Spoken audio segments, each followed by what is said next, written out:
Halo, kembali ke latihan PSTS genap kelas 12 Fisika IPA untuk materi penekanan fisika kuantum.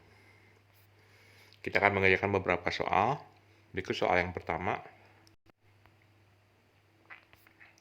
Sebatang besi pada suhu 127 derajat Celcius memancarkan energi dengan laju 64 watt. Pada suhu yang lebih tinggi, yaitu 227 derajat Celcius, batang besi yang sama akan memancarkan energi dengan laju. Rumus laju alir energi adalah Q per T sama dengan E dikali A dikali konstanta Boltzmann dikali T pangkat 4. Jadi laju alir energi sebanding dengan emisivitasnya. Emisivitas adalah apakah benda tersebut benda yang hitam sempurna atau bukan.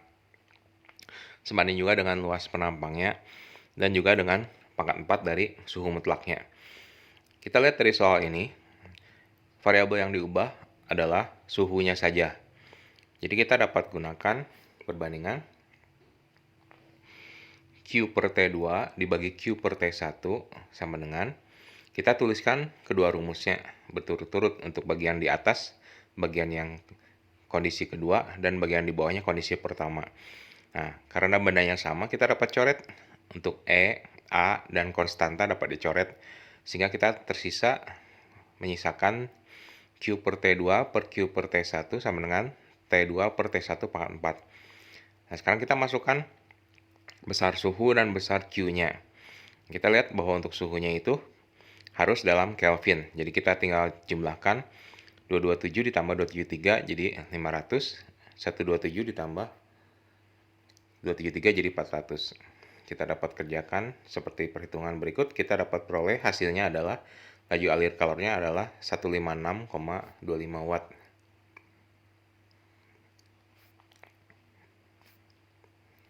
Nomor 2, lampu pijar dapat dianggap berbentuk bola.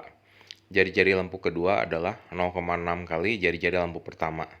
Dan suhu lampu pertama dan kedua masing-masing 327 derajat Celcius dan 727 derajat Celcius.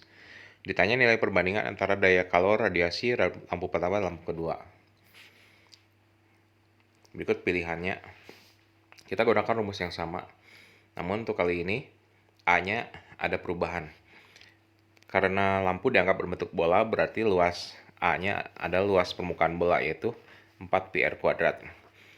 Kita ketahui data-datanya di bagian atas, kemudian kita masukkan ke rumus.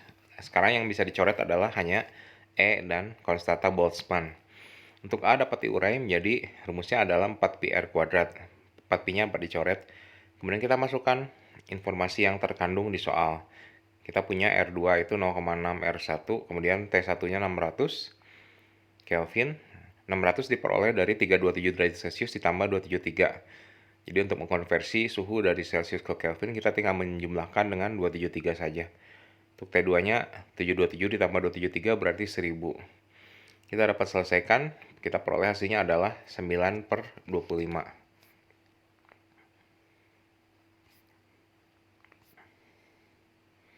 Soal ketiga, suhu permukaan matahari adalah 5800 Kelvin dan puncak panjang gelombang dalam radiasinya adalah 5 nanometer. Nah, ada sebuah bintang jauh yang suhu permukaannya ingin dicari tahu apabila puncak panjang gelombangnya yang diamati adalah 3 nanometer. Nah, dengan menggunakan perbandingan suhu matahari, kita ingin tahu berapa suhu bintang tersebut tanpa harus mendatanginya langsung. Berikut pilihannya.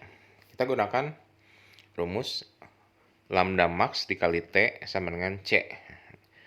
Oke, ini adalah rumus pergeseran Wien.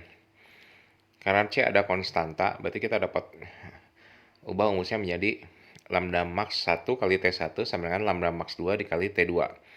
Kita masukkan untuk 1 adalah suhu dan panjang gelombang maksimum punya matahari. Berarti 5 nanometer dikali 5800 Kelvin. Sedangkan untuk lambda max 2-nya adalah 3 nanometer, sedangkan T2-nya itu ingin dicari. Kita dapat lakukan sedikit perhitungan, kita peroleh suhu T2 atau suhu permukaan dari bintang yang kedua adalah sebesar 9667 Kelvin. Soal nomor 4. Sebuah lampu biru memancarkan cahaya dengan panjang gelombang rata-rata 450 angstrom. Spesifikasi lampu adalah 100 watt dan 80% dari energinya tampil sebagai cahaya yang dipancarkan. Ditanya banyak foton yang dipancarkan tiap sekon. Ini pilihannya. Kita gunakan rumus efisiensi atau N itu eta itu efisiensi dikali daya adalah N dikali H dikali F. N adalah banyak foton yang dipancarkan, H adalah konstanta Planck, F adalah frekuensi. Untuk frekuensi kita dapat ubah menjadi C per lambda, di mana C adalah cepat lambat gelombang. Kita dapat putar rumusnya untuk dapat dinyatakan eksplisit dalam N, sehingga kita peroleh rumus N sama dengan efisiensi dikali P dikali lambda dibagi H dibagi C. Nah, kita masukkan semua angkanya. 80% kita dapat ubah menjadi 0,8, kemudian dayanya 100 watt, panjang gelombangnya 450 kali 10 pangkat negatif 10 meter, karena 1 angstrom itu setara dengan 10 pangkat negatif 10 meter. Kemudian konstanta Planck-nya atau H-nya adalah 6,6 dikali 10 pangkat negatif 34, dan panjang gelombang adalah 3 kali 10 pangkat 8. Kita dapat lakukan sedikit perhitungan. Kita peroleh jumlah fotonnya adalah sebesar 1,82 dikali 10 pangkat 19 foton. Nomor 5. Permukaan sebuah lempeng logam natrium disinari dengan seberkas foton berenergi 9,09 elektron volt. Jika fungsi kerja natrium adalah 3,34 elektron volt, energi kinetik maksimum elektron yang dihasilkannya adalah berikut pilihannya.